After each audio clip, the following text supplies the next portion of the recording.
All right, so this is looking pretty awesome already, but we can make it look even better. So one of the things that bothers me a little bit is the fact that this image takes up so much space that our top title section is a lot bigger than it needs to be. So what I would like to happen is, what if we could make this image show up behind this features page, and thereby making this top section more compact and makes our website look a lot more together. So in order to achieve this look, we have to understand a more advanced CSS concept, which is the Z-index. So we know that each element on screen has a X and Y position, so we can move this image up or to the right or to the left or downwards. But it's also got a Z position or a Z index, i.e. whether if it's more towards you or if it's going away from you. So in order to make this image go behind this features section, we have to make the image's Z index lower than this section's, so that it goes behind this section. Now, this is an advanced CSS concept, which is why we're covering it only now. And it's something that even fully fledged web designers and developers understand poorly. So we're going to tackle it at this stage when we've already pretty much gotten to grips with the basic CSS and Bootstrap. So I'm going to create a new code play so I can show you fully how this works.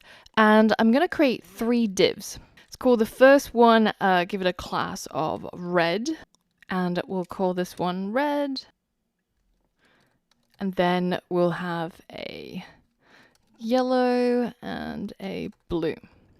So I'm going to make all 3 of these divs have a height of 100 pixels and a width of 100 pixels.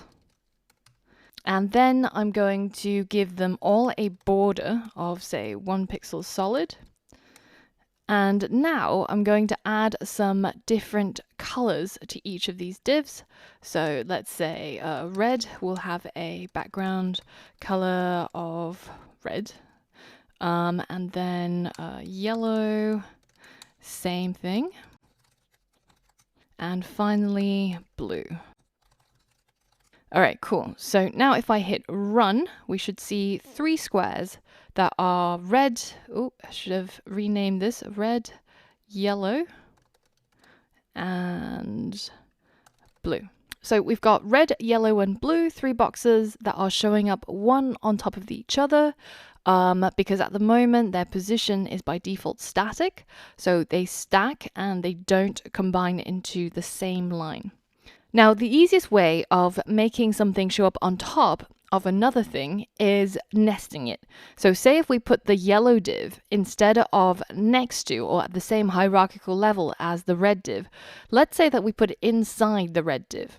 Now this yellow div becomes a child of the red div. And as we learned from before, children sit on top of their parents. So the yellow div is currently sitting on top of the red div. But other than this, if they were positioned at the same hierarchical level, all the HTML elements have a natural stacking order. So that means that whatever comes first in the HTML code, so closer to the top of the file, will be closer to the back. And as you go down in the HTML file, we come further and further forwards towards ourselves and away from the screen. So I can show you that a little bit better if I made all the divs position absolute. Because at the moment, all our divs are not overlapping. They're occupying a full row all to themselves, and that's because they are by default positioned static. Now, if anything that I've just said about positioning is confusing to you at all, make sure that you go back to the CSS section and check out the lecture on positioning, where we talk about absolute, relative, static, and all of those things. Now, for this part, I'm going to assume that you know what absolute does, which is basically take out the elements out of the HTML flow. So if I run it right now, you see that all we have is a single blue div, and that's not true. It's actually the blue div sitting on top of the yellow div sitting on top of the red div, but because they're all the same size and they've all been taken out of the HTML flow, they're now currently all positioned exactly on top of each other. But say if I go into the yellow div and I add a, I don't know, left 20 margin and a top 20 pixel margin, and then I maybe go into, and maybe I put, let's say we'll probably need 40 pixels left and 40 pixels from the top for the blue div. And now if I hit run, you can see that we've got 3 divs stacked on top of each other. It's much easier to see the natural stacking order, which is, if you remember, that the things that come first in the HTML will be right at the back, and then as we go down the HTML file, every other element becomes stacked on top of the previous elements. So this is the natural stacking order, just based on the order in the HTML code. So one way of changing the stacking order, for example, if we wanted the yellow div to be on top at the same position as it is right now, we can move it further down in the HTML code. So if I hit run, you'll see that now yellow is on top. It's still at the same position in terms of the X and the Y, but in terms of its stacking order, it's now the most in front because it's at the bottom of the HTML file. Now let's just undo that, because there's other ways of changing the stacking order. You don't really want to have to go into your HTML and move bits of code around just in order to change how it's stacked, right? You want to use CSS. And in order to use the CSS to change the stacking order, we have to use the property called the z-index. So for example, if we change the z-index of the red div, which is currently the bottommost div, if I change the z-index to 1 and I hit run, then you'll see that the red div is now brought in front of all the other divs, and it's now the closest to the user and furthest away from the screen. Now, what if we change the third div's z-index? Let's make it -1. So before I hit run, just remind ourselves that blue is currently second in the stack. It's yellow, then blue, then red, yeah?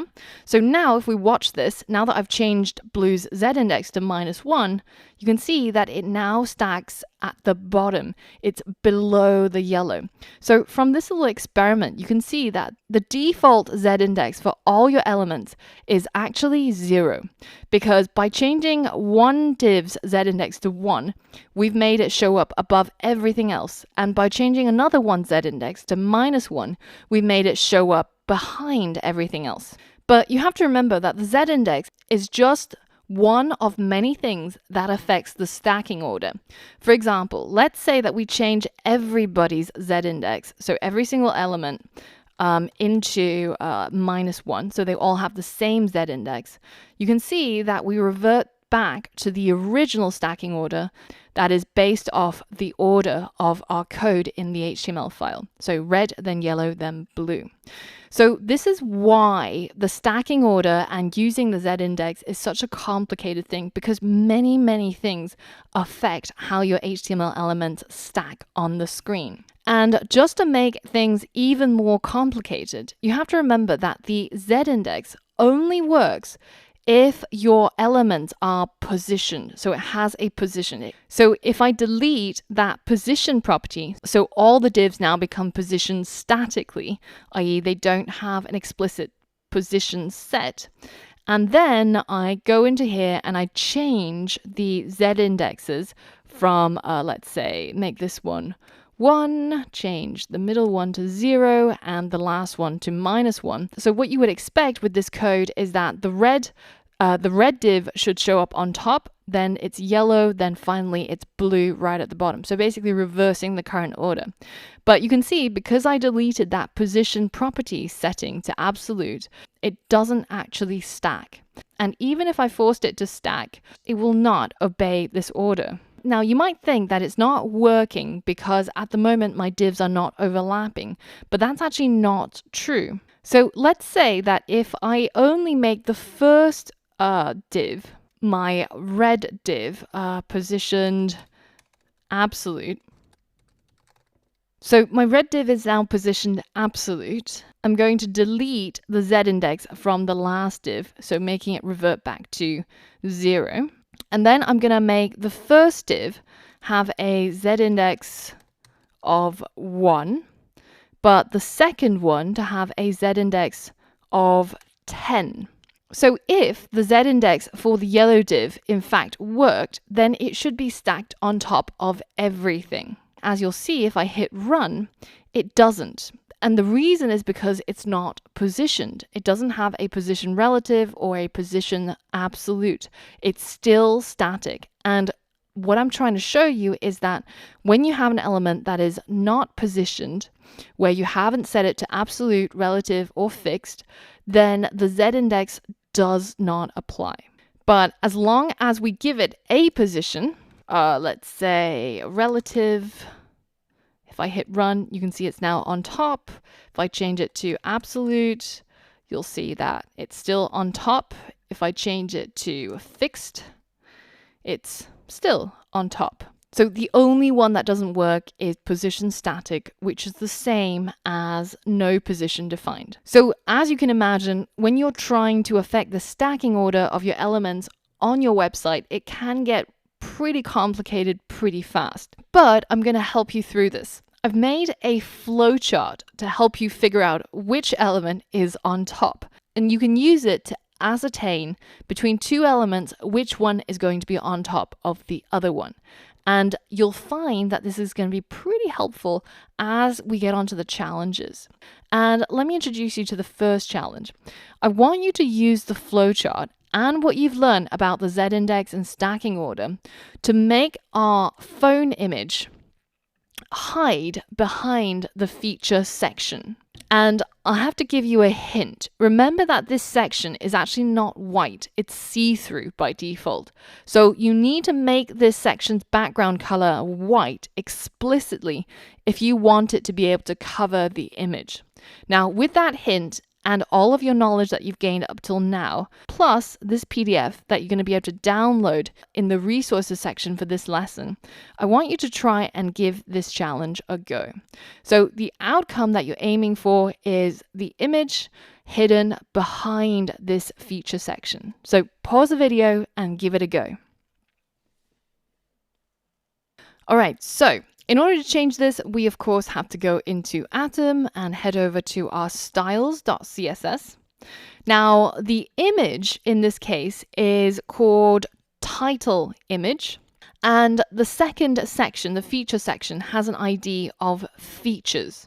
So the first thing that we said that we needed to do was to change the feature section's background color to white in order to make sure that it's not transparent at all. So if it does sit on top of another element, it will obscure it.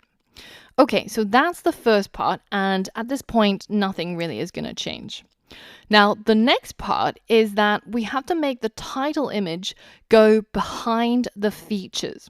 So what if we changed its Z index to -1? Because remember, all the elements by default have a Z index of 0.